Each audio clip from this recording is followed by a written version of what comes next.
You're listening to an Airwave Media podcast. Recorded in Chicago, Illinois, with your hosts, Ken, Matt, Neal, and Jeff. This is Triviality.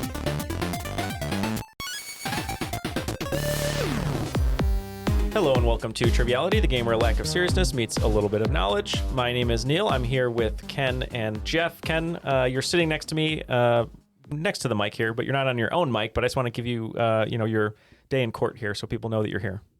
Hello. Yeah. Help! Ken is tied up, but he's tied up in a good way because, as we said, this is an erotic thriller podcast, so he's tied up for his own enjoyment. I'm enjoying it. Jeff, how are you? Good. I'm sitting next to you, Neal, obviously, America's favorite femme fatale, as in you're deadly to women. I was gonna say you got to watch out. I'll be nice now, but at the end of the movie in the third act, I'm gonna do something really bad to you. Oh, we'll wait and see. All right, and Ken is here, Jeff is here, but Matt is not here, unfortunately. But we basically got some really good guests to make up for it, who are much better than Matt. But we miss Matt. Hopefully, he'll be back, still reeling from that pile driver. So we have some really great guests here with us today. We're going to start with our guest player before we introduce our host.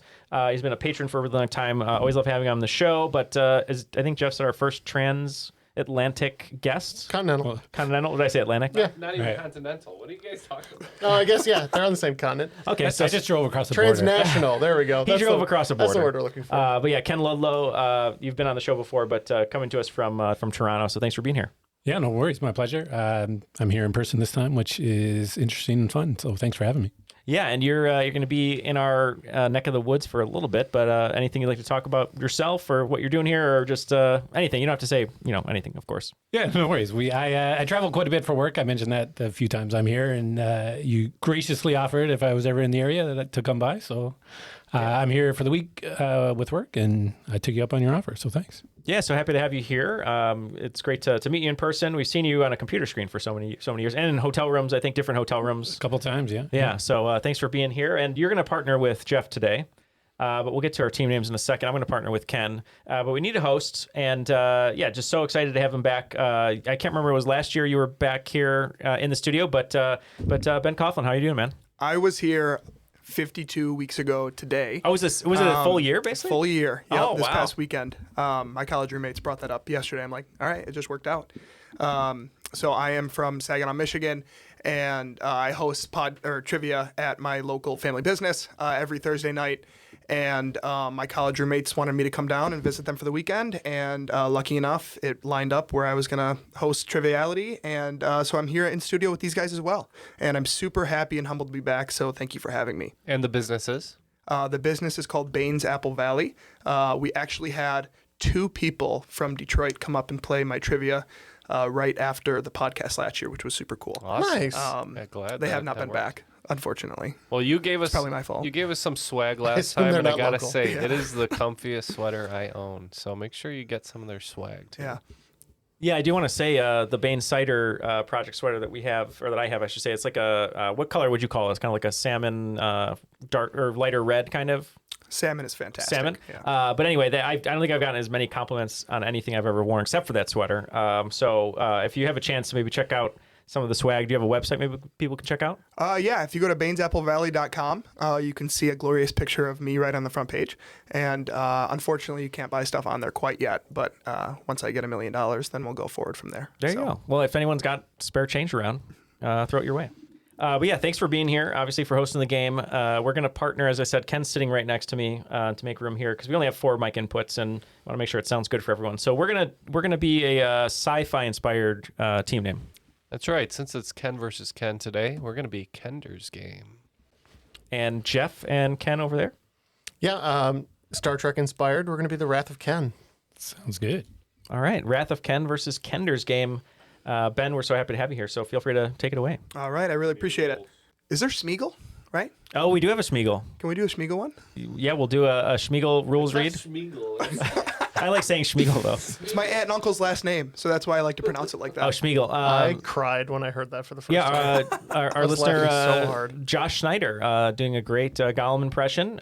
So let's hear Josh doing Schmeagle. The The rules of the game are simple, precious. 20 questions split into 2 rounds worth 10 points apiece. Tricksy questions like, what has it got in its pockets? At halftime, there will be a special swing round designed by this week's nasty sneaking host. After regulation, players will enter the final round with the points that they've accumulated and will have a chance to wager 0 to 30 points on 5 categorized questions. If they answer false, we hit them whole.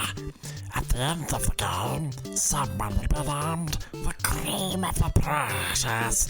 I mean crap, the cream of the crap. Gollum. Great job, Josh. Thank you for that. And someone said he should go into voice work, so he should. Yeah. Talk to me, Josh. I can give you a few connections there. All right, Ben. All right, so I've come a long way in writing trivia, even from when I was here last time. I've gotten a lot more confident, and what I try to do in my questions is 2 different ends, right? So I always try to write a hint when I can, because coming at it from one way or coming at it from the other, it's a lot. At least the customers that I have, they like the idea of having a hint so they can try to parse the question out and, figure out the wordplay or anything to that effect. So most of my questions in here have hints. Some of them do not.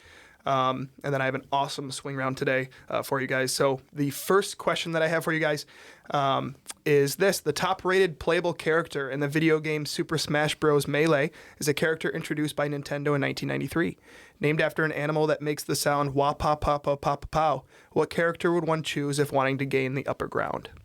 Okay, so I was thinking it might have been, what do you call it? The Seamus?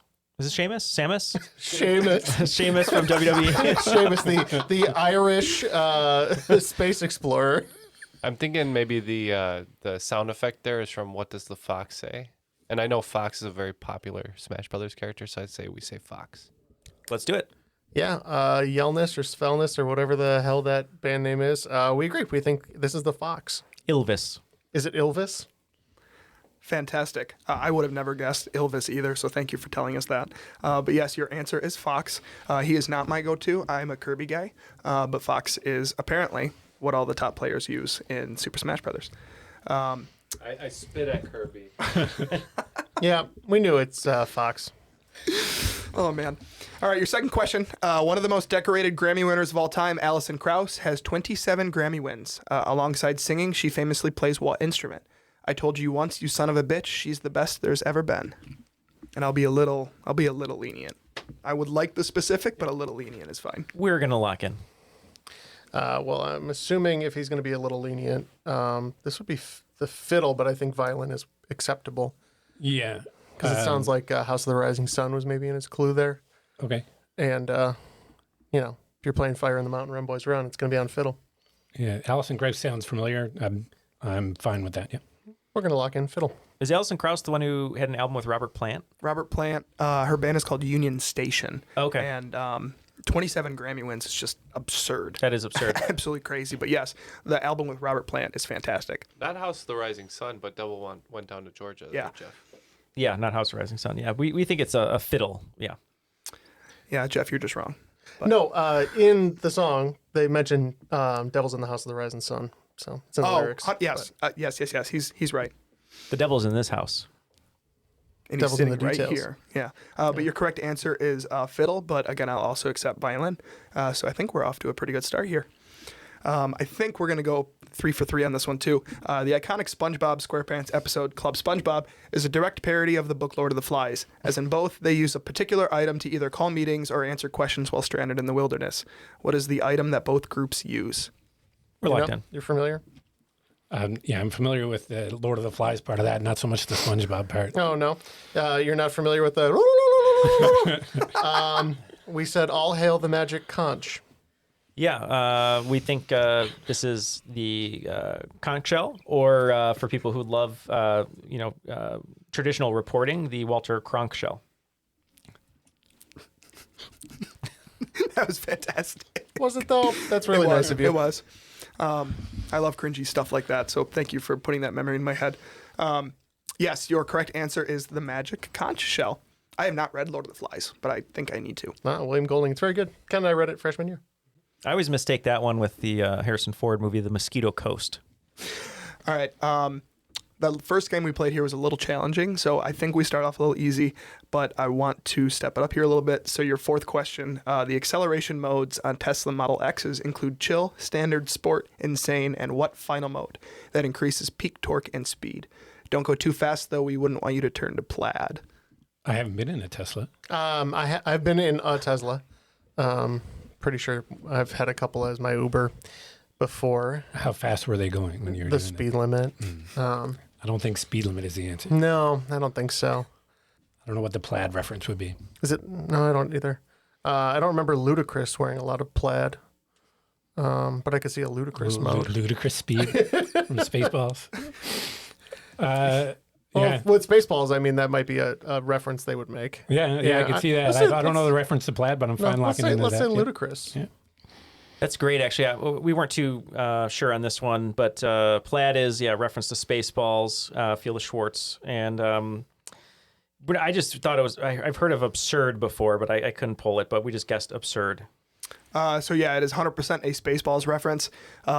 Once Lone Star and Barf go, it's the fastest speed, right, in that movie, and they all turn to plaid, and then Dark Helmet, when they stop the spaceship, just flies right through the front of the windshield. And whenever someone in my family brings a girl home, my dad forces them to watch Spaceballs before they, enter the door. So I had to do a somewhat of a Spaceballs question. Was that a double entendre, or do you mean before they come in the house?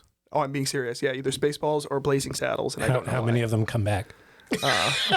Not many, not many at all. Not many, huh? It's like that commercial where the kid shows up in the Duke sweater, and the whole family's a North Carolina fan. Are we correct in thinking Ludacris is the correct answer then? Absolutely. Yeah. Great guess. Good job. Yeah, I didn't get the plaid reference, but Well, no, when you said plaid, I mean, yeah, I didn't realize that either. I've never seen Spaceballs because Ken told me not to. And they're making a sequel, I think, aren't they? Yeah, They are making a sequel with Josh Gad. Yeah. You didn't like it? If you don't want him to see it? No, Ken does not like any Mel Brooks humor whatsoever. No. He likes Mel Brooks' humor. He just doesn't like any of his films because he thinks they're not funny. Well, I think that would also equal his humor. Yeah. No, his humor. He's a funny man. Right. But when he writes something down, it's not funny. What part of the process does the transfer not work, Yeah, from brain to hand, something doesn't work. All right, your next question. The first African-American quarterback inducted to the NFL Hall of Fame, the second best drummer of all time according to Rolling Stone magazine, and the one-hit wonder star with the song Love Me Sexy all share what last name? I'm trying to think of the quarterback angle. Yeah, same. Because if I think about drummers, I'm pretty sure Neil Peart would be number one. Yeah, I don't know that there was a Peart quarterback. I don't think there was either. I'm trying to think who the second, who the second drummer one would be. I don't think it's Dave Grohl. I don't think he's up there. I got the quarterback. It's Warren Moon. Warren, okay. Yeah. Keith Moon. Yeah. Makes sense. Yeah. I mean, he put his foot through every drum he could find, but I think he was still widely considered to be a good drummer before he crashed his Rolls Royce into his pool. So we're going to say Moon. Yeah, we had Warren Moon as well, Keith Moon. I'm not sure on the third clue, and I think you might have been thinking of Doug Williams from Washington. Maybe, yeah. Washington, yeah. The first to win a Super Bowl too, yeah. So that third hint, Love Me Sexy, it is a fictional song from a movie called Semi-Pro, which takes place in Flint, Michigan, of all places. The Flint Tropics. Gentleman's name is Jackie Moon. Jackie Moon. Oh, that's right, the underhanded free throws, right? Absolutely. Yeah. So, yep, your correct answer there is Moon. After 5 questions, it looks like Kender's game, only missing one question there. Our score is going to be at 40, but Wrath of Ken batting perfect at 50. All right, here we go. What is the archaic name for someone who prepared and sold medicine to physicians and patients in the 13th and 14th century? Deriving from a term describing a place where wine and spices are stored, this term may also show up on the resume of one D. Rose. We're going to lock in. I mean, I like alchemist. I mean, like British pharmacies are called chemists still, so. Sure, let's do it. Well, Jeff, you didn't fold the cheese well enough. Rose Apothecary from Schitt's Creek. So we said apothecary. It was David Rose, not Derek. I love that question just because of that little, left turn there. But I also appreciate the fact that you did the the shoot the hoop reference and tried to throw him off a little bit. So yeah, your correct answer is Apothecary. Fantastic show, and I love the fold the cheese reference for sure. All right, question 7. After the introduction of New River Gorge National Park in West Virginia in 2020, National Geographic named Craters of the Moon natural area the frontrunner to become the next national park. Located on the complete other side of the country, this would be what state's first full national park? I'm just thinking maybe Oregon, because you said it's on the other side, and I don't know if it's. I can't really. I'm not good with national parks, but I just think it might be Oregon. You've been to several. And as Jeff said, the only craters of the moon we know is Keith Moon's bass drum. Yeah, I'm fine with Oregon. You want to go with it? All right, we're locking that in. Yeah, we think that's where Crater Lake is, so we guessed Oregon. Nice call back to earlier, by the way. Yeah, so Crater Lake is a national park inside of Oregon. They're littered up and down the West Coast, Washington, Oregon, California, they all have a ton. But what state's first full national park? They have a very small amount of Yellowstone, but Idaho is where Craters of the Moon is. It's Idaho. All right, next question. With March Madness coming up, I'd love to revisit when Jimmy Kimmel had a 3-show arc explaining how he doesn't believe that what West Coast university that has been to every March Madness tournament since 1999 doesn't exist. We'll just lock in with a guess. We don't think we have it, but we'll give one. Yeah, it's going to be something crazy. Yeah, I don't know. Like, it would have to be a big enough school to be in March Madness for 26 years. Right. And I'm sure BYU's in there. And I don't know, maybe he's got some axe to grind with the Mormons. But I guess we'll just guess BYU because I can't think of anything else. That works for me.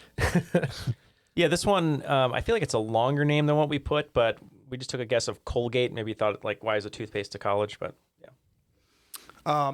Another double stumper here. This entire arc is absolutely fantastic. They have like 10 players in the NBA right now. Domantas Sabonis, Rui Hachimura. You have Jalen Suggs.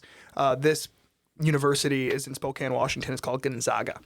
And Gonzaga is, I don't know why, but no one believes it exists, apparently. I don't believe it exists either, I'll be honest with you. I definitely believe it exists. Yeah, Ken wrote it, but they're so popular. I couldn't believe that he wouldn't think that one's fake because they always talk about Gonzaga. Right. All right. Question 9. Your mama is so old, her breast milk is powdered. What is the name of the first company in the U.S. to use the pure silver standard, setting the bar for the country at 92% silver in 1837? Kind of think you're onto something. What are you thinking? I just heard the reference Sterling Silver often. I'm not sure if that's a company, but Sterling is the last name, I'm guessing. It probably was a company name. Yeah. That's a good guess for me. Cool. Yeah, I know it's a movie quote. The clue there, I can't pull it off the top of my head right now, but we just had Big Mama's house. What if I were to tell you guys the Wayans brothers? Oh, yeah, that's... White Chicks, got it. Yeah. So Marlon Wayans plays Tiffany in White Chicks, and when they're doing the dance-off and she blows powdered milk in the other girl's face, so Tiffany's Silver Company, it was the first company in the U.S. to use the pure silver standard. So the quote's not from Breakfast at Tiffany's, though. No. That'd be a great quote for Audrey Hepburn to say. Moon River, right? Yeah. Yeah, and Tiffany's makes our Lombardi trophy and all of our sports trophies as well. We walked by it yesterday, walking downtown Chicago. The Tiffany Blue, right? Yeah, Tiffany Blue, eggshell blue. All right, and the last question of round 1, maybe more up Neal's alley. What actor played an arrogant entrepreneur in 2004, an inventing entrepreneur in 2006, and a failing actor entrepreneur in 2008? All right, so you guys are locked in. I'm trying to look at the years here. 2006 inventor makes me think of The Aviator, but I'm trying to think of another. I mean, arrogant entrepreneur might be like Catch Me If You Can, but not really. I mean, he's a con man. Do you go with Leo? You think? All right, yeah. 'Cause the failing actor one is. I'm trying to figure that one out, but yeah, we'll just say Leonardo DiCaprio. Weird. We were also channeling Howard Hughes, and we guessed Leonardo DiCaprio. You just mentioned Christian Bale. I'm curious. It's not Christian Bale, but I'm curious. I just watched my new favorite movie of all time the other day, and I want your opinion, The Prestige. Oh, it's great. Oh, it's fantastic. Yeah. Christopher Nolan's amazing. Yeah. I need to watch all the Christopher It's Nolan. not The Machinist. I have not seen it yet. That's next on the pecking order. The Machinist. Yeah, I was gonna say his deformed body there.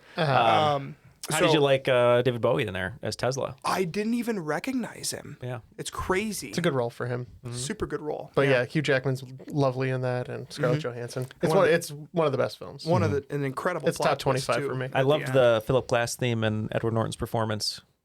Or no, that's The Illusionist. Sorry. I was like close. I think you're channeling Paul Giamatti there. Close. All right. So arrogant entrepreneur, he owns a gym. Inventing entrepreneur, he invents a flashlight. And failing actor, he was in some awful movies until he gets Tropic one. Thunder? Yeah, he gets one last shot in the film's called Scorcher Hexology. This is Ben Stiller. Yeah. Arrogant entrepreneur in Dodgeball, inventing entrepreneur in Night at the Museum, and then failing actor entrepreneur in Tropic Thunder. Now, if you had like arrogant fitness coach in 1996 or whenever Heavyweights was, that would have gotten us there. Is that another good one? Oh, you ever see Heavyweights? No. Oh, you'd love it. Yeah. I still need to watch. All right, get on the scale. Get off the scale. It's basically his character from Dodgeball, but before he became the character in Dodgeball, kind of. Okay. Yeah. Okay. What about model in his twilight years, friends her in a freak gasoline fight incident? After the first round, everything's tied up. It's 50-50. So I guess for the first time ever, it's anybody's game because it's 50-50. Right, Jeff? I guess so. But you know what isn't 50-50 is the support that we get from our patrons, because without our patrons' 'Cause it's support, 100%. it's 100% of our support from our patrons. So if you'd like to join our patrons, like the ones we have in the studio here today, please go to patreon.com/trivialitypodcast. You can get so many bonus episodes and bonus content and just different goofing off on the audio medium over there. But for as little as $1 a month, get all the ads taken away on your favorite apps. And for as little as $5 a month, get all that audio bonus content. And we'd love to see you over there. So if you'd like to help support the show, go to patreon.com/trivialitypodcast. We heard that you have a really cool swing round. What do you got in store? Yeah, so it's hard to get, when you have, let's say, 60, 70 trivia players like I do every week at my spot, keep them intrigued for 2 hours. So I do every fourth question what I call a shiny question, which is something visual, audio, look at the TV, listen to this kind of thing. This is one of my customers' favorite games that we play. It is based off of my favorite set of videos on YouTube growing up called the Epic Rap Battles of History. I am going to, here's an example. I'm going to give you a diss that someone said. You have to tell me who they said it about. Oh, nice. Okay. So your example is, who did Einstein say, "So take a seat, Steve. Oh, I see you brought your own." Stephen Hawking. Exactly. So I have 12 of them because I couldn't narrow down my favorite 12.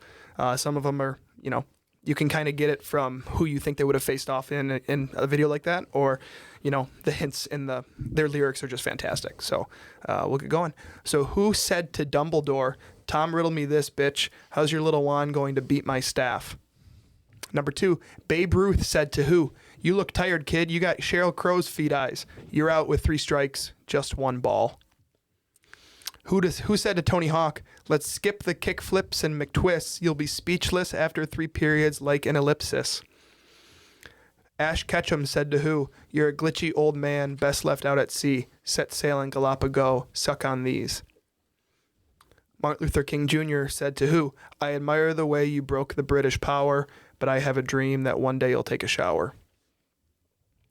J.R.R. Tolkien said to who, "I cut my teeth in the trenches of the Somme. You lugged your Santa Claus ass through Vietnam. Man, it's hard for me to take criticism on clothes from a dude who sends a raven to say hi to his toes." That's a good one. Harry Potter said to who, "You swamp school dropout, you're too whiny to rhyme. At least when I slither in a sister, she isn't mine." Cat in the Hat said to who, "I entertain a child of any age. You got to translate what you said on the opposite page." Justin Bieber says to who, "I can understand why they used a dog to play you in the movie." I got 3 more. Terminator to who? Terminator said, "I have detailed files on the conclusion of your trilogy. That movie failed Detroit more than the automotive industry." Second to last, Mr. Rogers said to who, "I like you just the way you are, 1 in a million, but it looks like the barber gave your head a Brazilian." And finally, Boba Fett said to who, "You look like someone spilled lasagna on your face, but you're worth a lot to me if I bring you back dead. Schizophrenics pay triple, 1 for each head." All right, we're going to look at these and be back after these messages. I can say to my new Samsung Galaxy S25 Ultra, hey, find a keto-friendly restaurant nearby and text it to Beth and Steve. And it does without me lifting a finger, so I can get in more squats anywhere I can. 1, 2, 3. Will that be cash or credit? Credit. 4. Galaxy S25 Ultra, the AI companion that does the heavy lifting so you can do you. Get yours at Samsung.com. Compatible with select apps. Requires Google Gemini account. Results may vary based on input. Check responses for accuracy. The last thing you want to hear when you need your auto insurance most is a robot with countless irrelevant menu options. Which is why with USAA Auto Insurance, you'll get great service that is easy and reliable, all at the touch of a button. Get a quote today. Restrictions apply. Take your plans out of the group chat and get long weekend ready in new Abercrombie. From day to night, pack new outfits for every part of your itinerary. Grabbing brunch? Throw on the A&F Mila dress. Then head to your dinner reservation in their new bubble hem mini dress. And yes, permission to overpack for pics with the girls. Abercrombie's best-selling Scarlet Squirt deserves a post in your feed. Your plans are worth it. Shop Abercrombie's new long weekend collection online or in store. All right, we are back with our answers. Let's go back to Ben and get the questions again. All right, I hope you guys enjoyed those as much as I did. Who said to Dumbledore, Tom riddled me this bitch, how's your little wand going to beat my staff? Yeah, we thought this was Gandalf. Yes, we agree. We said Gandalf, Stormcrow. There you go. The correct answer is Gandalf. This is one where, again, it's just the perfect writing. Babe Ruth said to who, you look tired, kid. You got Sheryl Crow's feet eyes. You're out with 3 strikes, just 1 ball. Yeah, we thought this was Lance Armstrong. Yeah, we put that together as well. We picked Lance Armstrong. Lance Armstrong. Who said to Tony Hawk, let's skip the kick flips and McTwists. You'll be speechless after 3 periods like an ellipsis. Yeah, Ken wisely thought that maybe 3 periods means hockey, and we thought it was like a battle of the goats, so we said Gretzky. Yeah, it was our exact same thought process as well, so we picked Wayne Gretzky. That is correct. Wayne Gretzky. In their own sports, they're both known as the Great One, right? And so that's why they did that battle together. Ash Ketchum to who? You're a glitchy old man, best left out at sea, set sail in Galapagos, suck on these. We were trying to find the connection, but we realized they both deal in evolution, so we said Darwin. Yeah, we agree. We said Charles Darwin. 100%. Charles Darwin. The hint there is Galapagos Island. That's where Charles Darwin did all of his evolution stuff. Martin Luther King Jr. said to who, I admire the way you broke the British power, but I have a dream that one day you'll take a shower. We said Gandhi. We also said Gandhi. Gandhi. J.R.R. Tolkien said to who, I cut my teeth in the trenches of the Somme. You lugged your Santa Claus ass through Vietnam. Man, it's hard for me to take criticism on clothes from a dude who sends a raven to say hi to his toes.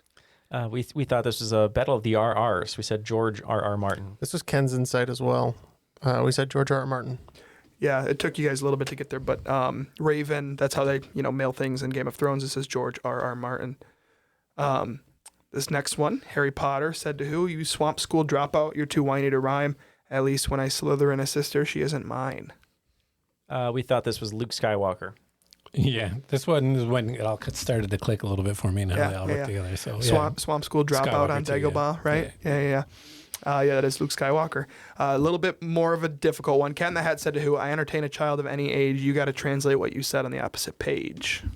This one took us a while. We thought it was just like maybe a famous children's book character that was in a different language, and we tried to think of the most famous one. We came up with The Little Prince. Yeah, we had similar conversations, but we kind of struggled to come up with anything. We just picked the Lorax, just another Dr. Seuss character. Yeah, I thought there was some Seuss on Seuss violence. That would have been fun, yeah. But you were right there, because these guys were saying they might think it's some type of older language or like a nonsense language, Shakespearean language. Shakespeare, Cat in the Hat versus Shakespeare was a great episode. It's so stupid, right? That's, dumber than we were thinking. Yeah, Old English. Justin Bieber says to who, I can understand why they used a dog to play you in the movie.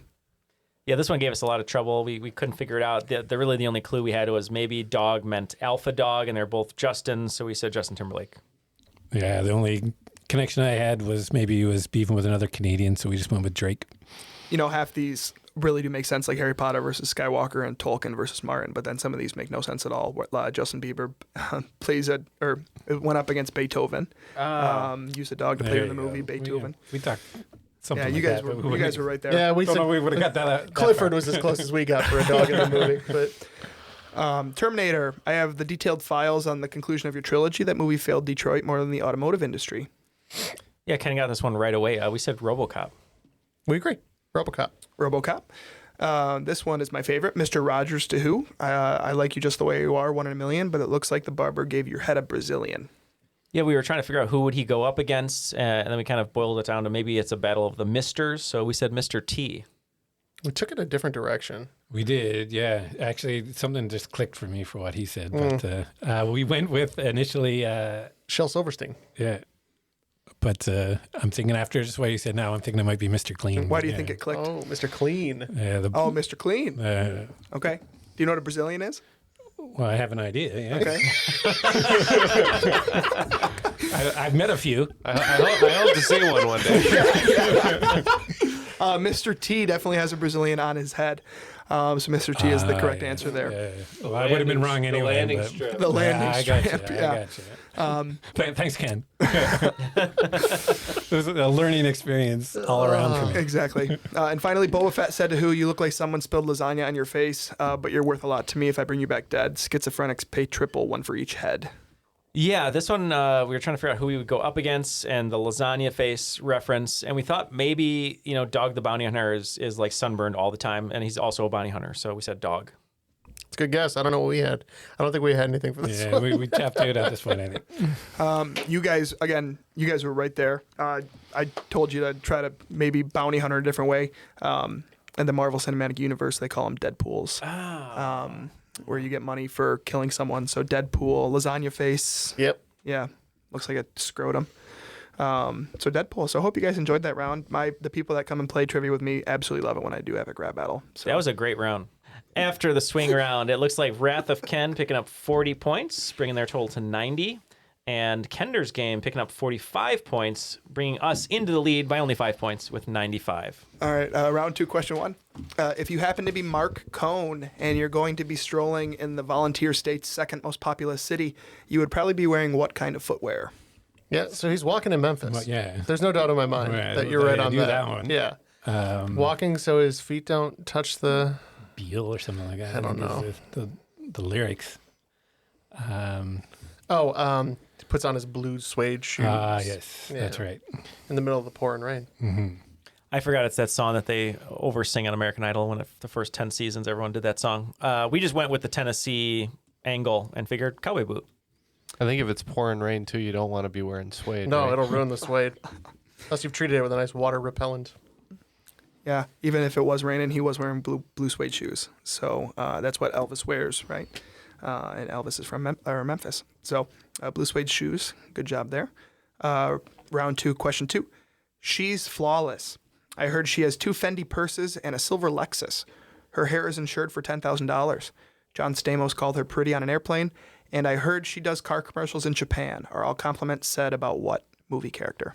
All right, they're locked in. Initially, I was thinking maybe like Sarah Marshall from Forgetting Sarah Marshall. She's famous, but I just don't remember any dialogue mentioning John Stamos or her being insured or Fendi or anything like that.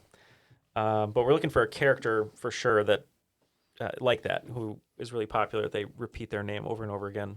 Yeah, you had written Regina George because we were saying it's got to be hearsay, right? It can't be anything true. And that's a big character. Mean Girls, I believe every time they talk about her, it's always, oh, Regina George, this. Yeah, let's try it. We'll go with Regina George. Yeah, we went Mean Girls' very own Regina George. There you go. Well, your answer is 2004's Mean Girls, Regina George. Regina George. Question 3, songs by Bob Seger, my parents' favorite singer. Willie Nelson, Jackson Browne, Fleetwood Mac, and the Doobie Brothers play during a scene that spans 3 years, 2 months, 14 days, and 16 hours in what film? It's got to be right. Yeah. We're locked in, guys. It's got to be someone like someone's in space, right? And they're just like on a montage. Why space? I don't know, because you're isolated and they're not doing. I don't know. I'm just thinking like The Martian or something, like they're or Moon. Like they're in space and they can't do anything, so it's just like a super long montage to listen to old rock. Yeah, I don't know. Martian. All right, we'll go with Martian. Cool. Yeah, this one of the better soundtracks of the '90s. We said Forrest Gump. Yeah, the songs are Against the Wind by Bob Seger. On the Road Again, Willie Nelson, Jackson Brown, Running on Empty. This is Forrest Gump. Yep, running scene, right? That is the running scene. So a montage. Is it Long Train Running too? From the Doobie Brothers? It is not. See, missed opportunity. I don't remember. Fleetwood Mac is Go Your Own Way, Yeah. but I don't remember the Doobie Brothers song. Some of those shots of Forrest Gump running with the beard and stuff in like different areas in the U.S. are his brother. Because Tom Hanks couldn't go to every single location because they were shooting at the same time. So his brother would go and dress up and run. What's his brother's name? Right. Because I think he's like a famous Bob He Hanks. does stuff Well, too. his brother also does all of his voiceover work for like maybe Toy that's what it Story is. video Yeah. games Okay. and stuff like that. Okay. I think it's It's all the Tom Hanks runoff. Jim Hanks. Jim Hanks. Yeah, and he's also got a brother named Larry who looks more like an accountant or something. But oh no, he's an entomologist. Okay. Oh, even better. Yeah. Man, could you imagine being the brother who's the entomologist in that family? Yeah. Is this question 5? Question 4. This will be question 4. The rarest patch from World War II on the collector's market today belonged to a reconnaissance unit in the Pacific, with the group being named after what U.S. landmark? You may be able to ask Pee Wee Herman. His bike might be there. All right, the Wrath of Ken is in, and we're going to lock in as well because we know that Pee Wee's bike might be found in the basement of the Alamo. Mm-hmm. The basement of the Alamo. We agree. Alamo. Yes. The recon unit was called the Alamo Scouts. So the Alamo is what I'm looking for there. Remember it. Next question. What song released in 1988 features 11 places in the lyrics that actually exist, all while the title of the song is a fictionalized place that we are led to believe sits off the southern U.S.? All right, we're just gonna take a stab here. We're gonna say it's Margaritaville. I like Margaritaville, and I imagine it's got to be quite close to this other location Ken and I are thinking of. Yeah, there's probably a video going around somewhere of me in a grade 6 birthday party singing along to this. It's Kokomo. That's 88? Isn't that crazy? I just asked this at Trivia a couple weeks ago, and everyone was like, it's not 88, but it's absolutely 88. Yep. Wow. Speaking of John Stamos. It's the second best thing to come out in 1988 after me. But the Margaritaville is a good guess for sure. But yes, this is Kokomo by the Beach Boys. God, I can't even think about Kokomo. Yeah, 88. Wow.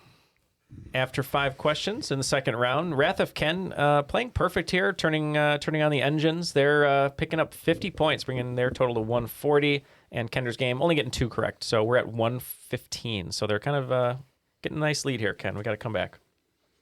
Question 6. The title of being the first racially desegregated hotel in the U.S. belongs to now what shuttered Las Vegas casino? It was named after a cabaret venue in Paris, known for its eccentric light displays, and is known for being Obi-Wan Kenobi's favorite nighttime hangout. All right, we'll lock in. I'm thinking is this the Desert Sands? Sure. Yeah, Does that make sense with your Star Wars thinking? Yeah, that's where they found him. I didn't know if there was a reference to anything that he did in the prequel trilogies. Yeah, I happen to know that that's also a shuttered Vegas casino. Would it be he referenced something in Paris? What was the reference there? It is a cabaret venue in Paris. The most famous cabaret venue in Paris. That I don't know, but the other fit. Sure. I don't have anything better, so we'll go for it. Okay. Yeah, we thought maybe it was the Sands Hotel. No, it's... it just makes me think of Anakin Skywalker, how he hates sand. But Obi-Wan Kenobi was kind of a red flag, or at least a misdirection of sorts. Ewan McGregor is in a movie called Moulin Rouge. I was going to put Moulin Rouge. I was... How did I suppress that? Yeah, wait, what did the what Star was your Wars clue reference about? threw me away I just from put, that. and for being Obi-Wan Kenobi's favorite nighttime hangout. Oh, I went really literal and went... Okay. Yeah, Star Yeah. Wars. I was going to put Moulin Rouge, but I was like, Obi-Wan never said Moulin Rouge. Okay, Right. that makes sense. I like to do misdirection sometimes in my questions. There's a Rouge Herring. Yeah. There you go. I like that. This is probably the toughest question of the game, so I apologize. Who is the oldest singer that we see have a solo in the video for We Are the World? Being 55 at the time of recording, he outpaced the other older singers like Willie Nelson and Bob Dylan. I don't think I've ever seen the video from beginning. I'm sure Oh, I come have, on. but a long time ago. Yeah. Who would have been old in that? Like, yeah, who would they even had brought in? I mean, you're talking about somebody who's probably like big in the 50s, Right. almost at that point. You know, it's not like a Chuck Berry or I don't know if he was even alive. Anybody from like the Motown era? But they did get Marvin. Oh, they got Marvin Berry? Great. I'm really glad they got Marvin. Anybody from the Motown era, like Smokey Robinson? Or Ooh, anything like Smokey that? Robinson is not a bad guess. Yeah, I mean, I can't say whether or not they ran We Are the World, but we're just gonna say our I know he died in the late 2000s. I remember wanting to get the day off for the Smoke Man, so we're gonna say Smokey Robinson. Are you Ryan Howard? Yeah, Yeah, exactly. So we were thinking about a few names. I'm almost positive. There's a great story about him on SNL, but I think I remember Sunglasses being in We Are the World. So we said Ray Charles. Ray Charles. So before I give you the right answer, when you said earlier a good story about Bill Murray, the best news article ever. I can't tell you what website it's on, but there's a whole article of people bitching about why Dan Aykroyd is in We Are the World. Just absurd. Oh, yeah. Just the random cameo by Dan Aykroyd. But yeah, your answer is Ray Charles. Nice. Nice. Yeah, good pull there. Mm-hmm. I love the Ryan Howard reference, by the way. Thank you. The only IMDb credit James Earl Jones has as Darth Vader outside of a Star Wars property is in what 2006 comedy? He voices a robotic Vader gate guard outside of John Lovitz's house, and not Clay Aikens as Richie guesses. Richie is the guy's name in the movie, but as David Spade guesses. All right, so John Lovitz is in the movie, so that kind of narrows it down, but not much. David Spade. Because he's in so many fantastic films. I mean, could it be Joe Dirt? If it's a David Spade movie, like could it be like Ken, you were saying, a scary movie type, like a spoof movie? The Wayans brothers did a lot of those. Maybe they got James Earl Jones in it. Yeah, like you said, Jack and Jill, or Little Nicky. I think probably was earlier than that. Grown Ups. My best guess is Jack and Jill. Yeah, let's just because of the Al Pacino. Isn't that the one where he has the Dunkin' Donuts song? Yeah, we'll go Jack and Jill. Yeah, I think the best we could come up with is Joe Dirt. Yeah. The answer to that one is the movie The Benchwarmers. The Benchwarmers, 2006 classic. Forgot about that one. Classic. Classic. You got to remember, I'm only 26. No, that's right. That's all right. Question 9. Alongside fellow Autobots like Jazz, Ratchet, and Sideswipe, the Gunner, an alphabetically first member of the team, shares its name with the oldest roller coaster at the only cool place in Ohio, Cedar Point. Please name that character. All right, we're going to lock in. Yeah, we must have had the same kind of idea over here because we just said Beast. Yeah, we said Beast. We knew some of the other coasters, but we couldn't come up with a better answer. So the oldest roller coaster at Cedar Point is called Blue Streak. Blue Streak. Oh, Blue Streak. Blue Streak is the Gunner of the Autobots. Like the Martin Lawrence movie. The oldest person to have a song featured on the list of best songs of the 2010s by Rolling Stone magazine is the only remaining survivor of what originally fictitious band? You can ask your Auntie Griselda. She'd know the drummer for said band joined up with Death Cab for Cutie for the song Me and Magdalena about two lovers leaving reality. We know that the Monkees famously were sort of a fake band. They lip-synced and Air played their instruments, but then they started playing music and became really popular. So we're going to go with that. Yeah, that was the only originally fictitious band I could think of. So we wrote down the Monkees as well. The Monkees is your correct answer. The gentleman's name is Mickey Dolenz. Mickey Dolenz, yeah. And your hint in there, you could ask your Auntie Griselda. That's one of their songs, Aunt Griselda. But Me and Magdalena, which is Mickey Dolenz, and Death Cab for Cutie, which I don't know that guy's name. Death Cab for Cutie. Ben Gibbard? Yes. And it comes in at like 100 on the list of best songs of the 2010s. All right. All right. After regulation, it looks like Kender's game picked up an extra 20 points, so we're at 135 going into the final round. But Wrath of Ken still has a lead with 150 points. So 15 points separate both teams. Before we get to the final round, just wanted to remind everyone about Patreon one more time. If you'd like to help support the show so we can do great bonuses like our minis, our themed bonuses like The Sopranos, Star Wars, or Bloodsport, or all the other good stuff that we're doing, you can go to patreon.com/trivialitypodcast. And as we all say, for as little as $1 a month, you get ads taken away, ad-free episodes of all our new episodes. Or for as little as $5 a month, you can get all of our bonus content on Patreon. All right, what are the final round categories? The final round categories are Sean, which is my father, a movies question. Janine, which is my mother, a television question. My sister, Carly, is a Disney question. Ben, me of course, is a music and baseball question. And my younger brother, Bryce, it is a question about beer. Bryce works for a beer distributor. All right, the wagers are in. Wrath of Ken is going to go all in, 30s all the way down, and our wagers are going to be a little bit different, so we'll say them at the time. All right, your first question about my dad, Sean. This is his favorite movie. Call back to earlier. What fictitious band, founded in 1976 on a mission from God, headlined the 1997 Super Bowl, joined by ZZ Top? They finished their set with the song Gimme Some Lovin', and were surprised on stage by James Brown for the song. Your second bonus question is about my mom, Janine. A 1993 commercial showed a young kid coming inside after he had turned into a snowman after spending too much time in the cold. He'd eventually melt after he sat at his kitchen table to enjoy what? Question 3 about my sister, Carly.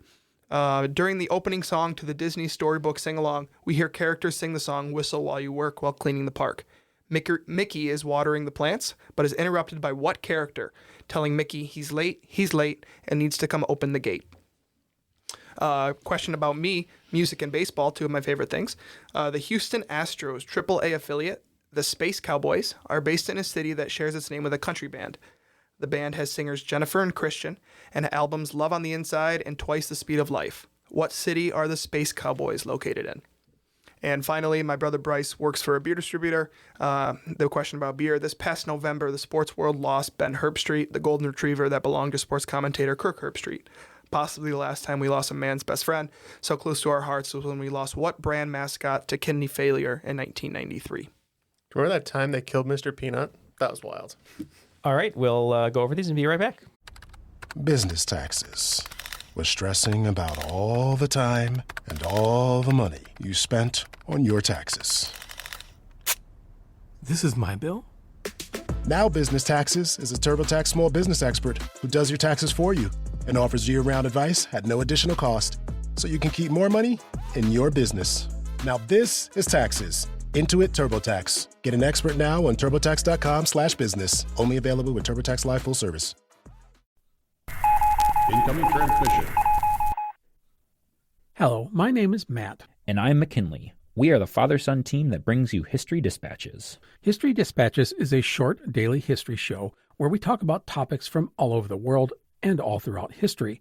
We talk about people, places, events, and even objects. While anything is fair game, we have a soft spot for the weird, the wacky, and the obscure things you may have never even heard of. Do you have any examples? How about Wojtek, the bear who rose to the rank of corporal in the Polish army? Or the Great Emu War? Or how about the biggest treasure take in the history of piracy? That sounds cool, but do you have a story about the head of Oliver Cromwell? Or one about the ancient library of Alexandria? And a story about the first woman to climb Mount Everest would be cool. Well, we got those as well. Every weekday there's something new and fun. Sweet. So how do I get this trove of goodness? All you have to do is go to historydispatches.com or just look for History Dispatches in your favorite podcast app. As a longtime foreign correspondent, I've worked in lots of places. Nowhere as important to the world as China. But these days, few journalists are able to get the inside story. That's because China has shut the door to much of the media. Authorities have far more efficient tools to control the press, and they're far less reluctant to use them. I'm Jane Perlez, former Beijing bureau chief for the New York Times. On Face Off, the U.S. versus China, we're trying to break through. We'll talk about Trump and Xi Jinping, AI, TikTok, and even Hollywood. New episodes of Face Off are available now, wherever you get your podcasts.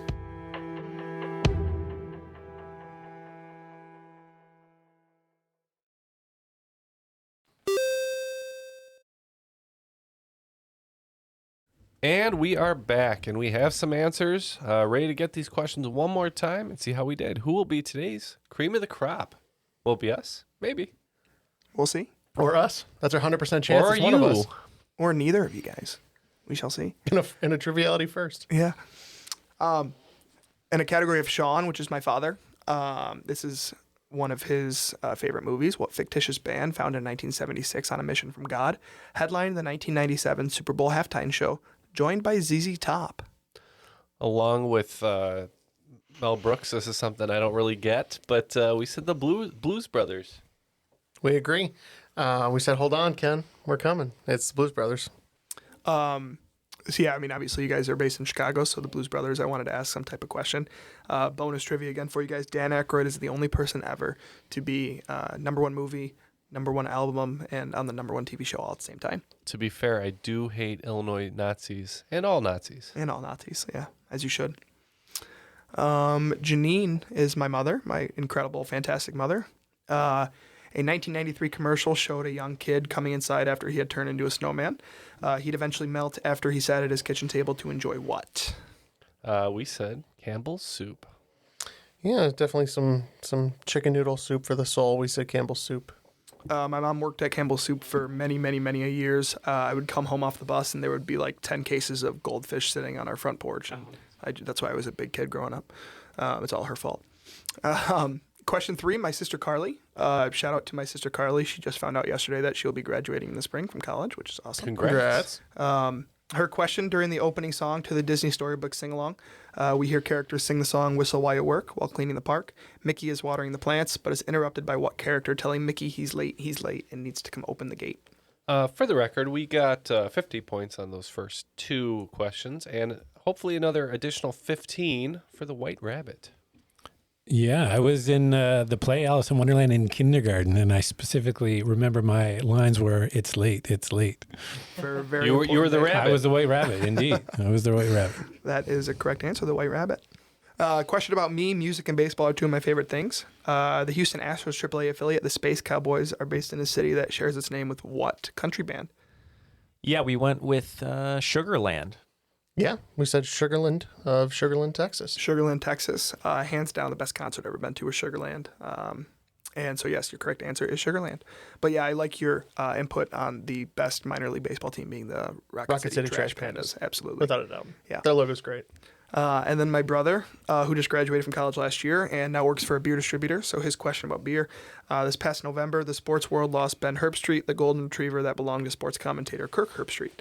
Possibly the last time we lost a man's best friend so close to our hearts was when we lost what brand mascot to kidney failure in 1993? We wagered 10 points on the last question. This is just for 5. This one I knew because of the lore around it. Famous dog. The dog actually lived 1 block away from my childhood home on 6th Avenue and 23rd in North Riverside, Illinois. And that would be Spuds McKenzie. I don't have that quite a personal connection to it, but I am of the age to remember Spuds McKenzie. Yes. Yes, Spuds McKenzie is the correct answer.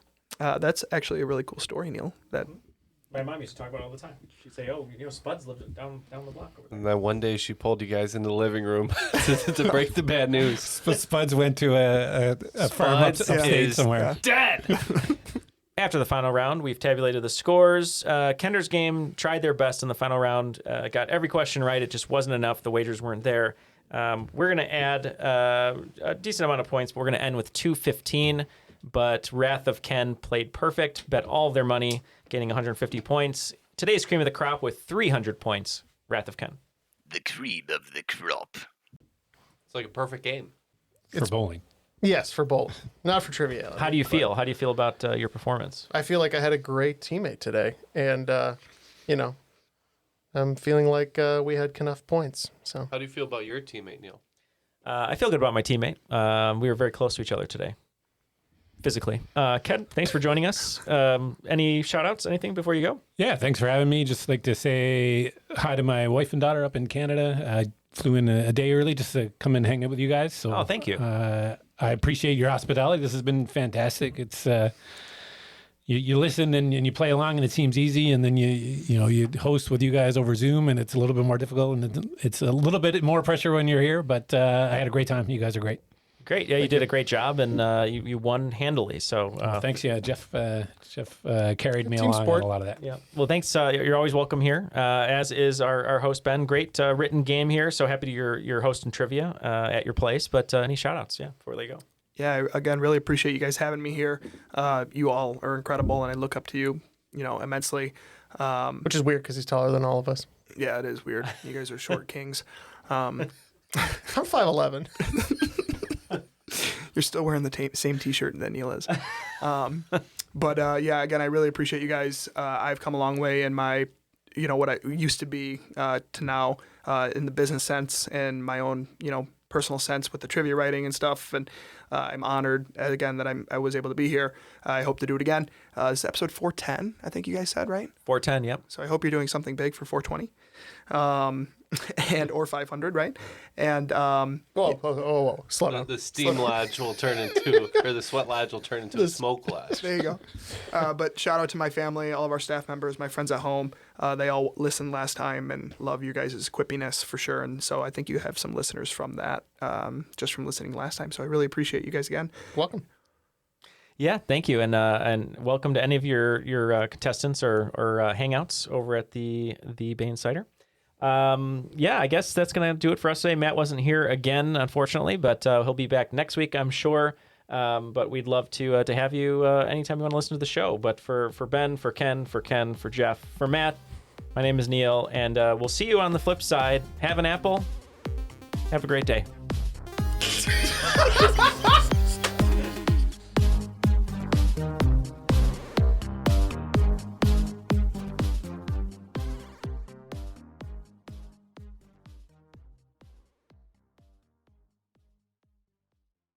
What does Sputnik have to do with student loans? How did a set of trembling hands end the Soviet Union? How did inflation kill moon bases? And how did a former president decide to run for a second non-consecutive term? These are among the topics we deal with on the My History Can Beat Up Your Politics podcast. We tell stories of history that relate to today's news events. Give a listen. My History Can Beat Up Your Politics, wherever you get podcasts. Spend less time staying in the know about all things gaming and more time actually watching and playing what you want with the IGN Daily Update podcast. All you need is a few minutes to hear the latest from IGN on the world of video games, movies, and television with news, previews, and reviews. So listen and subscribe to the IGN Daily Update wherever you get your podcasts. That's the IGN Daily Update, wherever you get your podcasts.